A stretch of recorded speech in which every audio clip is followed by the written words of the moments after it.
Hello every students. Today we are start with the new chapter that is ecosystem. ये chapter 14 है जिसका नाम है ecosystem. This chapter is most important and it is very easy chapter. ये बहुत ही आसान chapter है क्योंकि इसके पहले हम लोग पढ़ चुके थे क्या, ऑर्गेनिज एंड पॉपुलेशन. ये जो है सेकंड चैप्टर है इकोलॉजी का. तो इकोलॉजी हम लोग पढ़े थे कि इकोलॉजी में क्या होता है. तो ऑर्गेनिज और उनके सराउंडिंग इन्वायरमेंट के बीच का रिलेशन के बारे में हम लोग इकोलॉजी में क्या करते हैं, स्टडी करते हैं. अब इसमें हम लोग पढ़ेंगे क्या, ecosystem structure and function. Ecosystem structure and function first topic होगा हम लोग का इकोसिस्टम स्ट्रक्चर एंड फंक्शन. तो इकोसिस्टम क्या है, नेचर का फंक्शनल यूनिट होता है, या इस तरह से हम ये भी कह सकते हैं कि ecosystem is the structural and functional unit of the nature.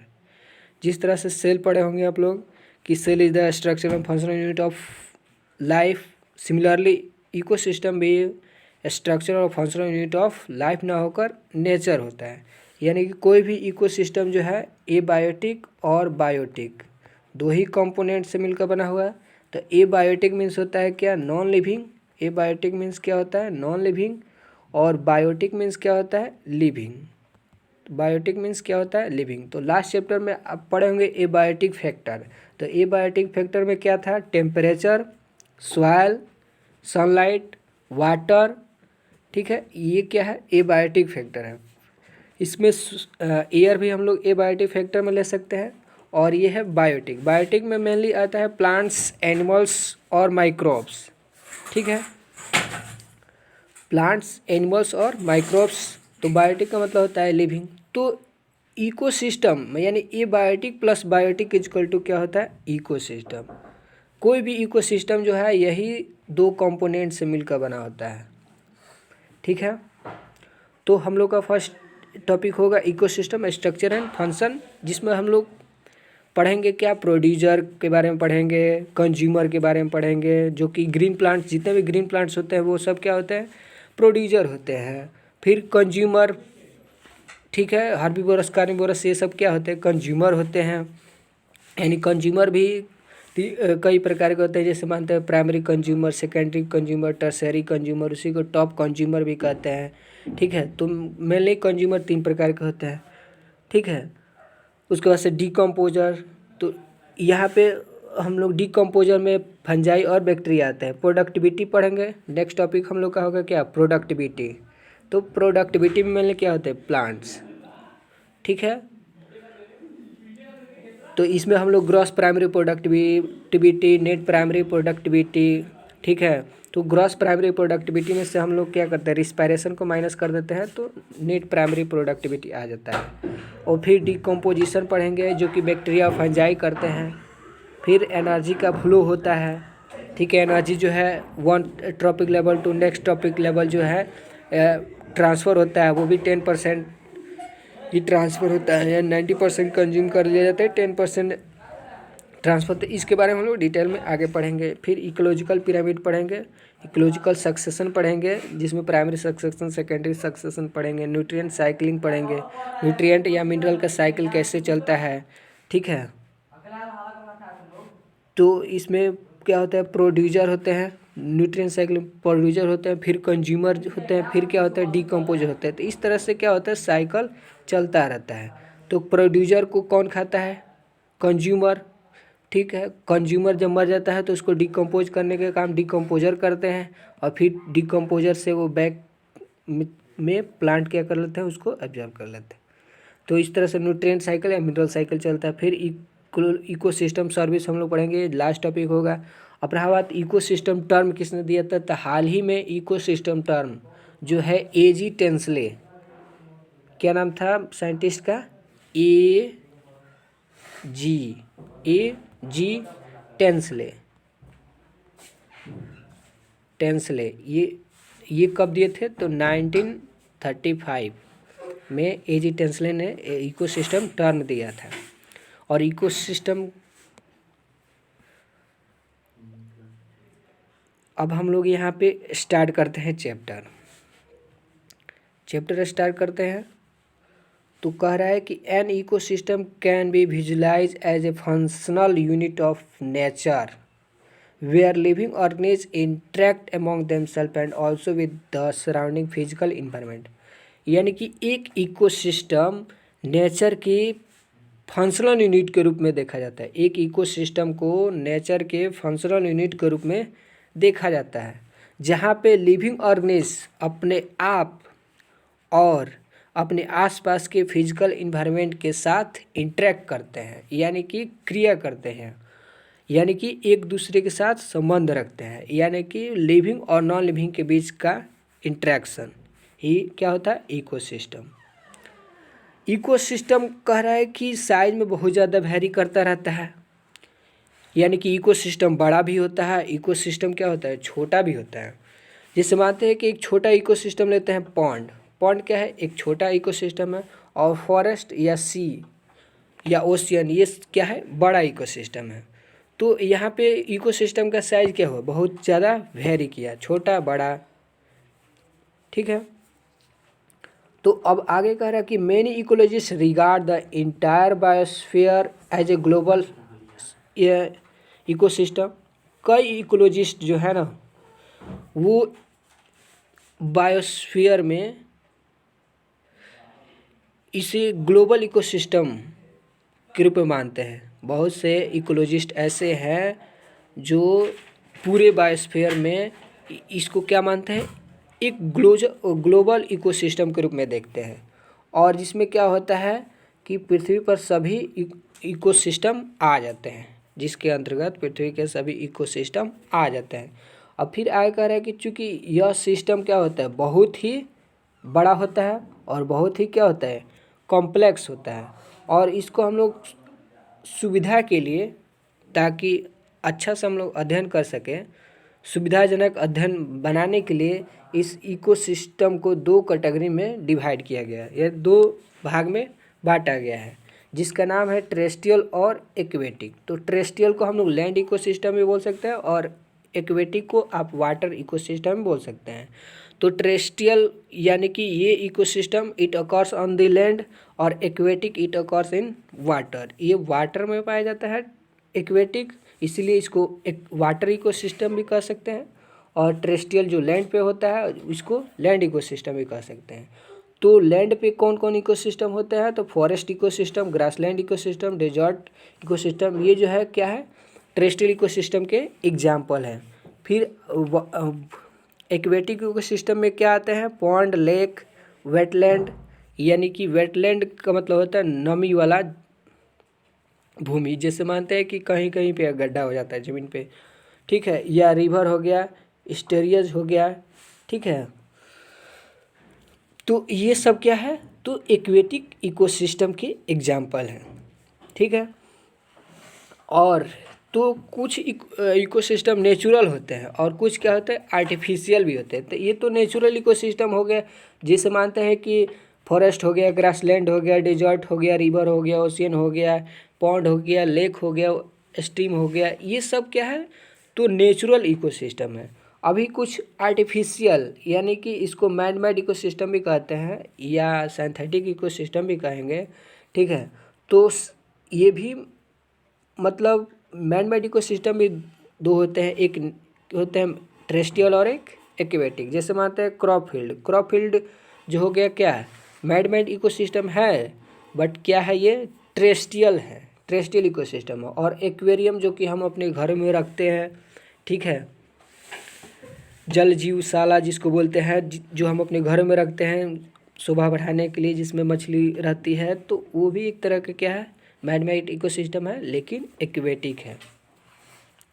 अब आगे कह रहा है कि हम लोग जो है सबसे पहले क्या देखेंगे, तो इकोसिस्टम के स्ट्रक्चर को देखेंगे, जिससे हमको पता चल जाएगा कि इसमें इनपुट क्या है, यानी प्रोडक्टिविटी क्या है, फिर एनर्जी ट्रांसफ़र कैसे हो रहा है, food chain, food web, nutrient cycling या मिनरल साइकिलिंग में, और फिर आउटपुट क्या है यानी डिग्रेडेशन एनर्जी लॉस क्या है, इस सब के बारे में पता चल जाएगा जब हम लोग सबसे पहले इकोसिस्टम के स्ट्रक्चर को देखेंगे। तो फिर कह रहा है कि we also look at the relationship.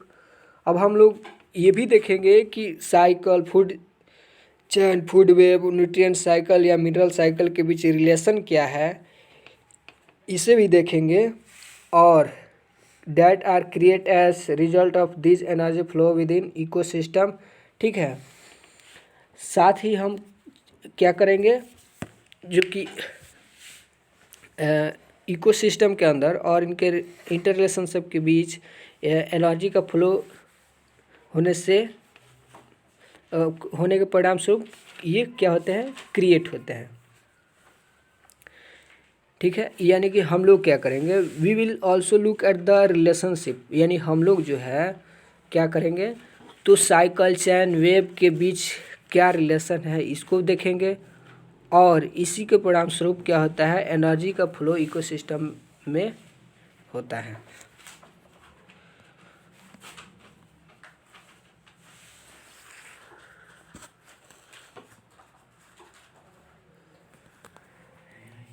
अब जो है हम लोग यहाँ से अभी तो यहाँ से अब हम लोग में का चैप्टर स्टार्ट हो रहा है। टॉपिक है आपका ecosystem structure and function. Structure and function के बारे में हम लोग पढ़ेंगे।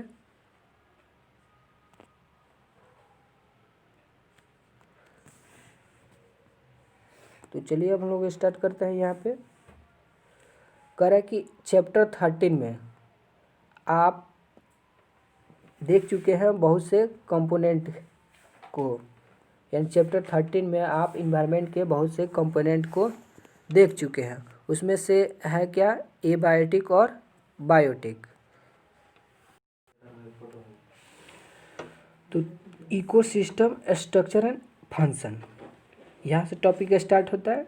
कह रहा है कि चैप्टर 13 में आप बहुत इन्वायरमेंट के अनेक कंपोनेंट को देखे हैं। चैप्टर 13 में आप इन्वायरमेंट के बहुत से कंपोनेंट को देखे हैं, जिससे कि एबायोटिक और बायोटिक, ये दो क्या है, इन्वायरमेंट के कंपोनेंट हैं। तो इसके बारे में हम लोग देख चुके थे कि एबायोटिक में क्या आता है, एबायोटिक में नॉन लिविंग और बायोटिक में लिविंग आता है। इसके बारे में हम लोग लास्ट चैप्टर में पढ़ चुके थे। अब फिर आगे कह रहा है कि आप ये भी पढ़ चुके हैं कि कैसे इंडिविजुअल बायोटिक और एबायोटिक फैक्टर एक दूसरे को और अपने आसपास के सराउंडिंग को प्रभावित करता है। ये भी आप जान गए हैं कि बायोटिक और एबायोटिक फैक्टर कैसे एक दूसरे को और अपने आसपास के सराउंडिंग को प्रभावित करता है। आइए अब हम देखते हैं कि इन कंपोनेंट को और ही इंटीग्रेटेड मैनर में, संयुक्त रूप से, कि कैसे इकोसिस्टम के इन कंपोनेंट के अंदर एनर्जी का फ्लो होता है। ठीक है, आइए अब हम संयुक्त रूप से देखें कि इकोसिस्टम के इन कंपोनेंट के अंदर एनर्जी का फ्लो कैसे होता है। आगे कह रहा है कि interaction of biotic and abiotic component result in a physical structure that characteristics for each type of ecosystem, यानी कि एबायोटिक कंपोनेंट और बायोटिक कंपोनेंट के इंटरेक्शन से क्या होता है, फिजिकल स्ट्रक्चर बनता है। और वो सभी प्रकार के इकोसिस्टम का विशेषता होते हैं। जितने भी प्रकार के इकोसिस्टम होते हैं, सभी इकोसिस्टम का यही विशेषता है कि एबायोटिक और बायोटिक कंपोनेंट के बीच क्या हो, इंटरेक्शन हो, जिससे क्या बनता है, फिजिकल स्ट्रक्चर बनता है। अब कह रहा है कि प्लांट और एनिमल स्पेसीज के आइडेंटिफिकेशन और इनुमिरेशन, यानी गणना, उस प्लांट और एनिमल स्पेसीज की हम पहचान करें और उसकी गणना करें। इकोसिस्टम में यह क्या है, स्पेसीज कंपोजिशन देता है। आगे कह रहा है कि vertical distribution of different species different level, यानी डिफरेंट लेवल पे, अलग अलग लेवल पे अलग अलग स्पीसीज का वर्टिकल डिस्ट्रीब्यूशन यानी वितरण ही क्या कहलाता है, स्ट्रैटिफिकेशन कहलाता है। ठीक है, जैसे मानते हैं कि इसमें आए कर है कि जैसे कोई जंगल है तो कोई जंगल में जो पेड़ होते हैं लार्ज साइज़ के होते हैं तो टॉप लेयर पे होते हैं। ठीक है, श्रब जो होते हैं मीडियम साइज़ के प्लांट होते हैं। ठीक है, तो सेकंड लेयर पे होते हैं। और जो है हर्ब और ग्रास जो है स्मॉल साइज़ के प्लांट हैं जो कि कहाँ होते हैं, बॉटम लेयर पे होते हैं। ठीक है, तो इस तरह का क्या होता है, वर्टिकल डिस्ट्रीब्यूशन होता है किसी भी इकोसिस्टम में। अब फिर यहाँ पे आगे कह रहा है कि component of ecosystem are seen to function as unit, यानी कि इकोसिस्टम के जितने भी कंपोनेंट हैं जैसे कि यूनिट के रूप में फंक्शन करते हैं। कब, जब आप कंसीडर कीजिएगा निम्नलिखित पहलुओं को। जितने भी इकोसिस्टम के कंपोनेंट होते हैं वो यूनिट के रूप में फंक्शनल होते हैं। कब, जब हम लोग क्या करते हैं, इसको इस निम्नलिखित पहलुओं को देखते हैं तब। जैसे प्रोडक्टिविटी हो गया, डिकम्पोजिशन हो गया, एनर्जी फ्लो हो गया, न्यूट्रिएंट साइक्लिंग हो गया, या आप इसको मिनरल साइक्लिंग भी कह सकते हैं। ठीक है, न्यूट्रिएंट साइक्लिंग को। तो कह रहा है कि to understand the ethos of an aquatic ecosystem. ठीक है, यानी कि एक एक्वेटिक इकोसिस्टम के इथोज को समझने के लिए, ठीक है, हम लोग क्या करते हैं, एक छोटे से पॉन्ड को लेते हैं। ठीक, एक एक्वेटिक इकोसिस्टम के इथोज को समझने के लिए हम लोग क्या करते हैं, तो एक छोटे से पॉन्ड को लेते हैं उदाहरण के तौर पे। और this is Fairlie A self sustainable unit, यह जो है फेयरली एक सेल्फ सस्टेनेबल यूनिट होता है। ठीक है, रेदर सिंपल एग्जाम्पल है, ये क्या है, बहुत ही सिंपल एग्जाम्पल है। और जो क्या करता है, एक्वेटिक इकोसिस्टम में इस कॉम्प्लेक्स इंटरेक्शन को समझाने में मदद करता है। ठीक है, अब कह रहा है कि एक तालाब जो होता है सेलो वाटर बॉडी होता है। वाटर बॉडी इसी को बोलते हैं जहाँ पे वाटर स्टोर होता है, जैसे रिवर हो गया, पॉन्ड हो गया, लेक हो गया, ओशियन हो गया, सी हो गया, ये सब क्या है, वाटर बॉडी है। तो पॉन्ड क्या है, एक तरह का सेलो वाटर बॉडी है जिसमें क्या होता है कि जितने भी ऊपर दिए गए हैं 4 बेसिक कंपोनेंट इकोसिस्टम के, वो सब इसमें रहता है। ठीक, यानी कि जो भी ये 4 क्या है, बेसिक कंपोनेंट है इकोसिस्टम के, ये सब पॉन्ड इकोसिस्टम में रहता है। जैसे मानते हैं कि ये हो गया आपका पॉन्ड, तो पॉन्ड में ये आपका क्या हो गया, पॉन्ड हो गया। तो पॉन्ड में प्रोड्यूसर भी होता है, यानी छोटे छोटे प्लांट भी होते हैं, तो ये प्रोड्यूसर हो गए, प्रोडक्टिविटी का काम करते हैं। फिर इसमें बैक्टीरिया फंजाई भी होते हैं। ठीक है, जैसे मानते हैं कि पॉन्ड में आपका एल्गी होता है, डाइटम्स होता है, तो ये प्रोडक्टिविटी का काम कर दिए। पहला चीज़ डिकम्पोजर, इसमें बैक्टीरिया फंजाई होता है जो डिकम्पोजिशन का काम कर देते हैं। एनर्जी फ्लो हो जाता है, यानी कि मानते हैं कि ये प्रोड्यूसर हो गया, फिर यहाँ पे कंज्यूमर हो गया, फिर प्रोड्यूसर हो गया यहाँ पे, फिर कंज्यूमर हो गया, फिर कंज्यूमर के बाद से डिकम्पोजर हो गया। तो एनर्जी जो है, एनर्जी फ्लो यहाँ से यहाँ गया, फिर यहाँ से यहाँ गया, फिर यहाँ से यहाँ गया। ठीक, तो एनर्जी का फ्लो भी हो जाता है। या यहाँ पे सन हो गया तो यहाँ से सनलाइट आया, तो फिर ये सनलाइट को ऑब्जर्व करते हैं प्लांट और फोटोसिंथेसिस कर लेते हैं, और इस तरह से ये साइकिल बना। तो इसी को हम लोग क्या बोलते हैं, न्यूट्रिएंट साइकिल कहते हैं।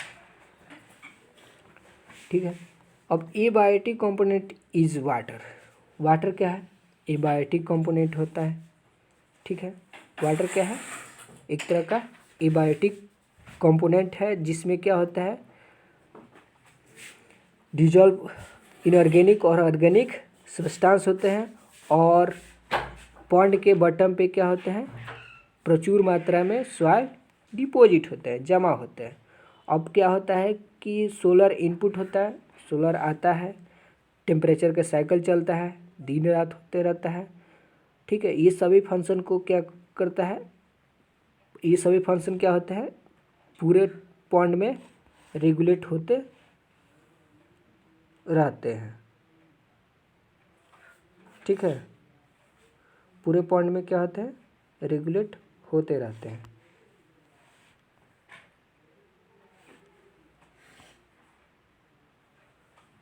इनपुट हो गया। अब देखिए आगे कह रहा है, आगे कह रहा है कि ऑटोट्रॉफिक कंपोनेंट, ऑटोट्रॉफिक कंपोनेंट में क्या आते हैं, फाइटोप्लैंक्टन। तो फाइटोप्लैंक्टन में क्या आएंगे, एल्गी आएगा या डायटम्स आएगा। तो ऑटोट्रॉफिक कंपोनेंट के अंतर्गत क्या आते हैं, फाइटोप्लैंक्टन, जो कि बहुत छोटा प्लांट होता है, कुछ एल्गी आते हैं, फ्लोटिंग और सबमर्ज होते हैं। ठीक है, बीच में फ्लोट करते हैं कुछ प्लांट, और मार्जिनल प्लांट होते हैं जो कि किनारे पे पाए जाते हैं। तो ये फाइटोप्लैंक्टन हो गए। ठीक है, फिर जिसमें आते हैं कि यहाँ पे फाइटोप्लैंक्टन हो गया। फाइटोप्लैंक्टन को कौन खाएगा, जू प्लैंक्टन। जू प्लैंक्टन को कौन खाएगा, तो स्मॉल फिश को बिग फिश। ठीक है, इस तरह के पॉइंट में ये फूड चेन बनता है। तो वो कंज्यूमर में क्या आते हैं, तो जू प्लैंक्टन आते हैं, फ्री स्विमिंग एनिमल्स आते हैं, और बॉटम ड्वेलिंग आते हैं, जो क्या होते हैं, बॉटम पे निवास करते हैं। और डिकम्पोजर में फंजाई और बैक्टीरिया आते हैं, जो स्पेशली क्या होते हैं, प्रचुर मात्रा में पॉइंट के बॉटम पे पाए जाते हैं।